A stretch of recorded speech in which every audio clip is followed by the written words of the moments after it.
Hello అందరికీ welcome back to my channel. అందరూ ఎలా ఉన్నారు?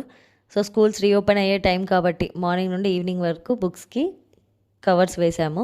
ఇంకా లేబుల్ చేయాలి, నేమ్స్ రాయాలి. సో వచ్చాక చేద్దాము అని చెప్పేసి షాపింగ్కి వెళ్ళిపోయాము. యూనిఫామ్ బెల్ట్ అయిపోయింది. నెక్స్ట్ షూస్కి వచ్చాము. పిల్లలకేమో ఎక్సైట్మెంట్, పెద్దలకేమో పాకెట్స్ ఎంటీ కదా.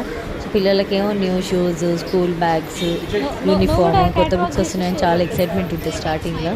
తర్వాత చదువు అని చంపుతారు ఈ పేరెంట్స్ అన్నట్టు ఫీల్ అవుతారు వాళ్ళు. సో మా బాబు అయితే అలాగే ఫీల్ అవుతాడు. సో షూస్ కొనేటప్పుడు మనం ఏదైనా సరే ఒకటి 2 సార్లు ఆలోచిస్తాం కదా. అక్కడ చిన్న థ్రెడ్ లేసిందని ఆ షూస్ తీసుకోలేదన్నమాట. మీరు కూడా ఇలాగే చేస్తారని నాకు కామెంట్ చేయండి. నెక్స్ట్ డే మార్నింగ్ స్కూల్కి వెళ్తున్నారు. కొంచెమేమో హ్యాపీనెస్ ఉంది, నెక్స్ట్ క్లాస్కి అప్గ్రేడ్ అయ్యారని చెప్పేసి. కొంచెం సాడ్నెస్, ఈవినింగ్ వరకు మనమే లోన్లీగా ఉండాలి అని చెప్పేసి. బాయ్. ఎవరైనా కొత్తగా నా ఛానల్ చూస్తున్నట్టయితే please like, share and subscribe.